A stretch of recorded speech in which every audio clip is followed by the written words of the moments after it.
Good morning. There's a moment in life, sometimes quiet, sometimes loud, where we realize we've been waiting to feel ready, waiting to feel brave, waiting for someone to tell us we're enough. But the truth is, you will never feel fully ready. And that's not a problem. It's the starting point. Confidence isn't about being fearless. It's about deciding that your presence matters, even when your hands are shaking. It's about standing tall, not because you've mastered everything, but because you've chosen to stop shrinking. We don't earn confidence by being perfect. We earn it by showing up again and again, imperfect but present. And conviction, real conviction, isn't loud or boastful. It doesn't need to shout. It's the quiet fire that comes from knowing what you believe and choosing to live by it. Conviction is born when our words, our choices, and our hearts all move in the same direction. It's not about being right. It's about being real. To walk with both confidence and conviction, we must be willing to be seen, really seen. That takes vulnerability.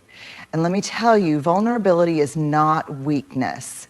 Vulnerability is courage in its rawest, most honest form. It's the willingness to say, this is who I am, and I'm not hiding anymore. You don't need a perfect plan. You don't need every credential. You need your truth. You need to believe deeply that your story has worth, your voice has power, and your presence has weight, because it does. So today, walk forward, not because you have everything figured out, but because you're done waiting. Walk with the kind of confidence that isn't built on ego, but on self-trust. Walk with conviction that doesn't seek approval, but stands firm in purpose. You are allowed to take up space. You are allowed to speak with passion. You are allowed to lead with both strength and softness.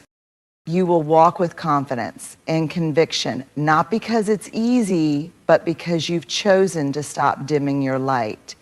We often imagine confident people as those who are completely fearless.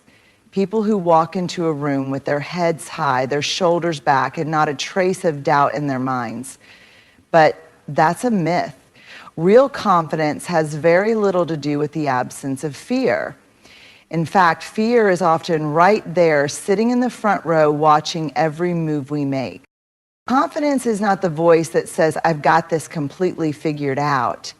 It's the quieter, more courageous voice that whispers, I'm not sure how this will go, but I'm going to try anyway. It's not about pretending to be fearless.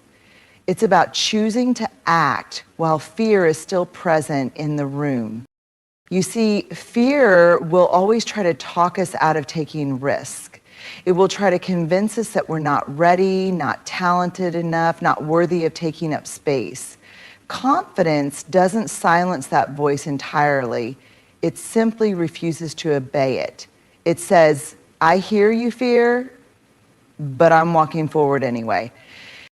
Think about the first time you tried something new, spoke in public, applied for a role you didn't feel qualified for, shared your opinion in a room full of stronger voices.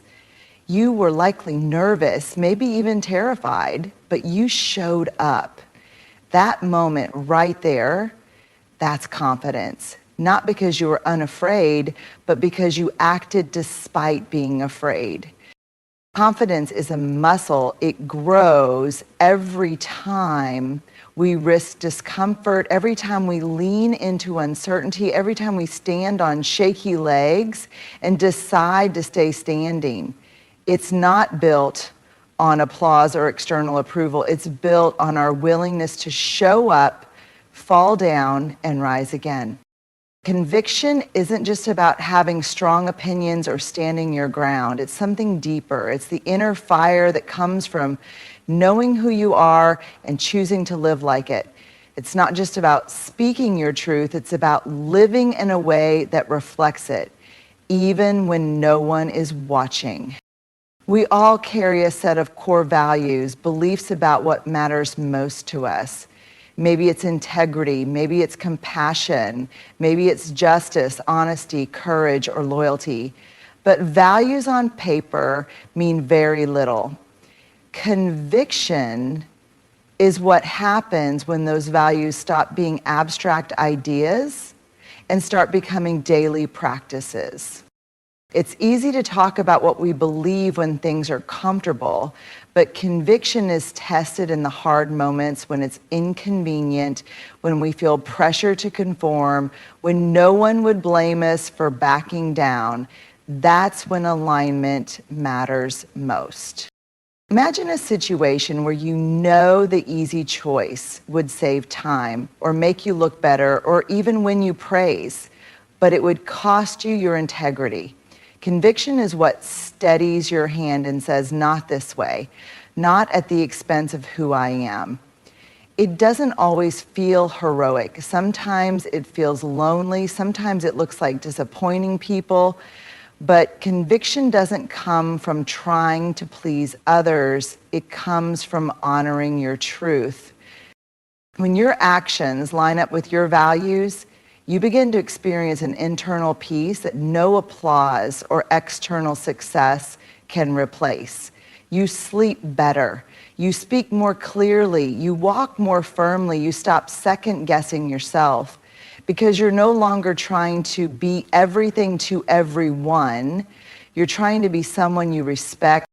That's what conviction does. It roots you, it grounds you, it clears the fog when you feel uncertain, because even if you don't know the outcome, even if the path ahead is unclear, you're walking it with integrity. And that matters more than guarantees. Conviction isn't a loud declaration. It's a quiet consistency. It's the way you show up when no one's watching. It's in how you lead, how you love, how you decide, and how you repair. It's your values in motion, and when you live like that, not only do you gain clarity, but you also gain the kind of strength that can't be shaken by circumstance. So if you want to walk with conviction, don't just declare your values, live them, even and especially when it's hard. Somewhere along the way, many of us were taught to see vulnerability as something to be ashamed of, a soft spot, a liability, a crack in our armor. We were taught that to be strong, we must be unshakable, that strength means composure, certainty, and control. So we learn to armor up, to hide our doubt, to suppress our emotions, to perform strength rather than live it.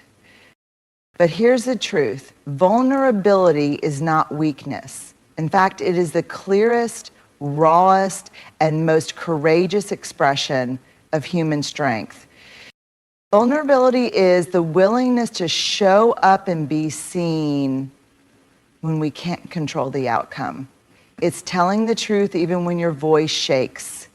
It's saying, I don't know, when you feel the pressure to have all the answers. It's admitting you need help. It's loving someone without a guarantee that they'll love you back. It's trying again after failure. It's choosing hope when the outcome is uncertain. Strength is not pretending we don't feel pain. Strength is facing it head on without numbing or running. Vulnerability is the strength that allows us to say, this is hard, this hurts, and I'm still here. In relationships, vulnerability is what creates connection. It's what transforms surface level interactions into deep trust. You cannot truly love or be loved without being vulnerable, without saying, here I am, this is me, flaws, fears, and all. That moment when you let yourself be seen, not the polished version, not the one who always has it together, but the real you, that's power.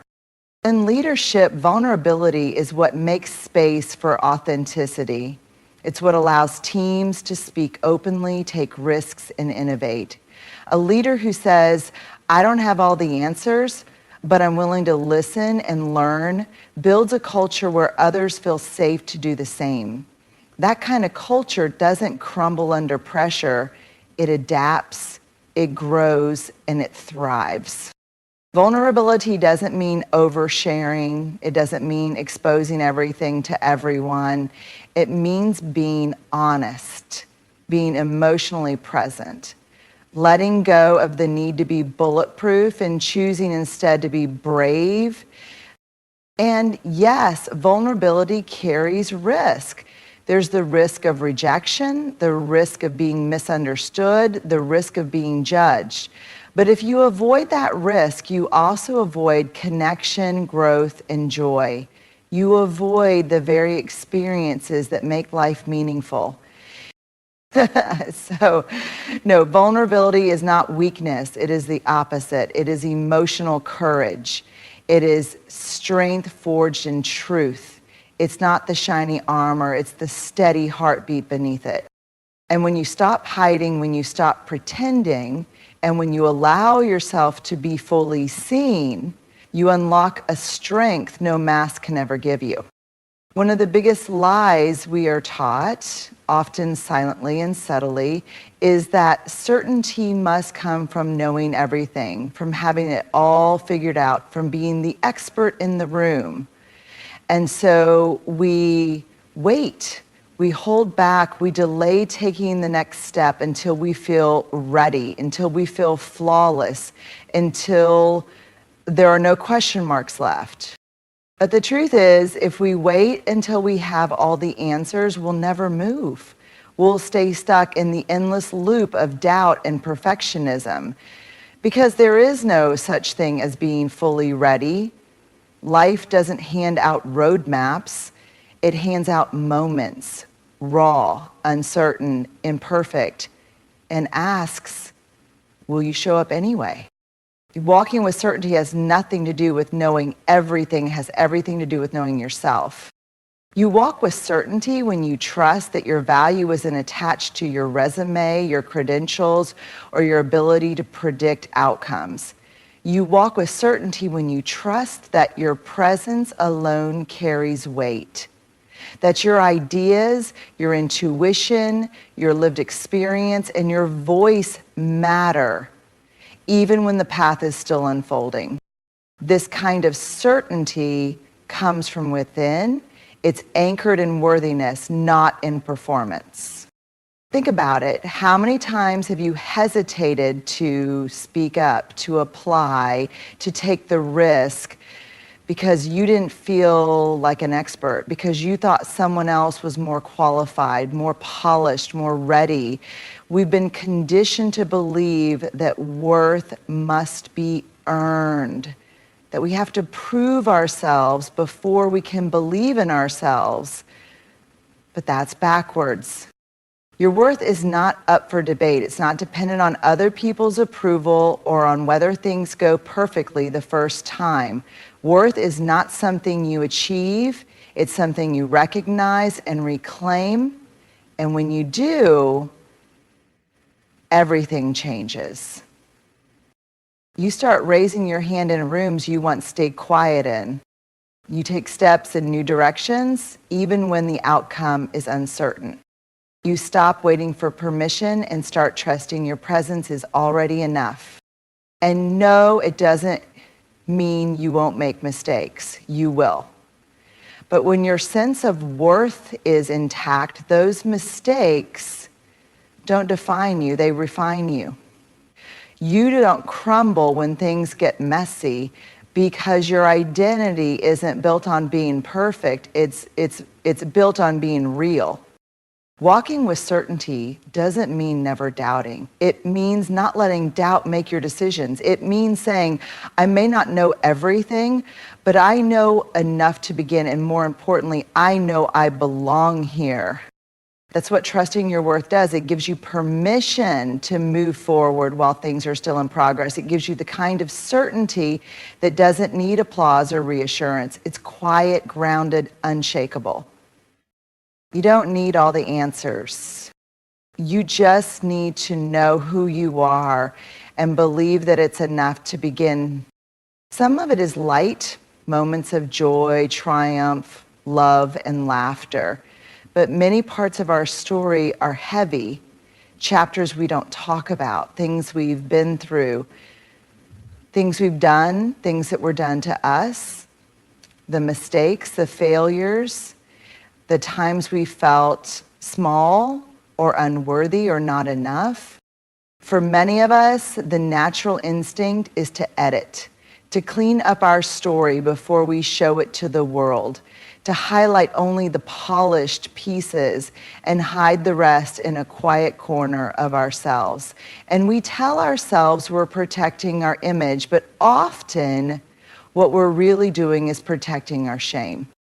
But here's the truth. Confidence doesn't come from perfection. It doesn't come from having a flawless past or an easy path. It comes from owning the story, all of it.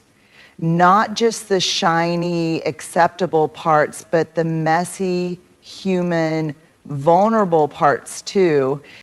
Owning your story means saying, this is where I've been, this is what I've survived, this is what I've learned, and I don't need to pretend it didn't happen. It doesn't mean you're proud of every page. It means you've stopped hiding from them. Because hiding takes energy. Denial takes energy. Editing yourself down to what feels acceptable to others robs you of the confidence that comes from wholeness.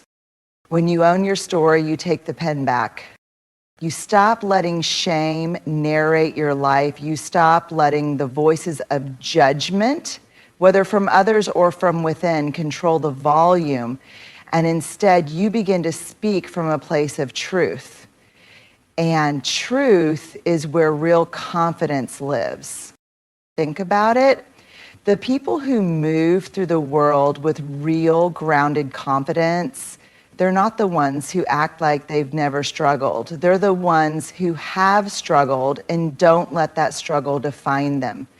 They've chosen to integrate those experiences, to learn from them, and to use them as fuel, not chains. Owning your story is brave because it requires vulnerability. It asks you to stand in front of the mirror, not with judgment, but with compassion, to look at the younger version of yourself, the hurt version of yourself, the unsure version of yourself, and say, you did the best you could with what you knew. And then to carry that story forward with dignity, not as something to be ashamed of, but as evidence of your strength. Owning your story doesn't mean you have to share every detail with everyone. It just means you are no longer hiding it from yourself. And from that place of radical self-honesty, confidence becomes possible. Because confidence is not pretending to be someone you're not. It's standing firmly in who you are, story and all. So if you've been waiting until your story looks better, sounds cleaner, or feels more inspiring, stop. The bravest, most powerful thing you can do is own it as it is. That's the step that changes everything. Because when you own your story, you no longer walk through life trying to prove your worth. Many of us have been caught in the grip of perfectionism, the endless, exhausting pursuit of getting everything just right. It whispers to us that if we're not flawless, we're not worthy. It convinces us that mistakes are failures, that hesitations are weaknesses, and that approval is only granted to those who perform without flaw. But perfectionism is a prison. It shackles us to impossible standards, leaving us constantly anxious, never enough, and afraid to step fully into who we are.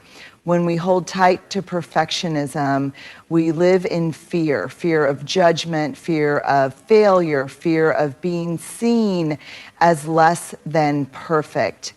And that fear keeps us small, quiet, and stuck. Walking with conviction is the radical act of breaking free from this prison. It means releasing the need to be perfect and embracing the power of authenticity, the messy, real, beautiful truth of who we are. Authenticity means showing up as your true self, even when it's uncomfortable. It means speaking your truth, even when it might not be popular. It means being willing to be vulnerable, to admit when you don't have all the answers, and to make mistakes without shame. Choosing authenticity over perfection is not settling for less. It is choosing to be more real, more connected, more human. When you walk with conviction, rooted in authenticity, you stop trying to mold yourself into what others expect. You stop filtering your words to avoid conflict or discomfort. You stop editing your actions to fit an impossible ideal. Instead, you move through the world with a clear sense of who you are and what you stand for.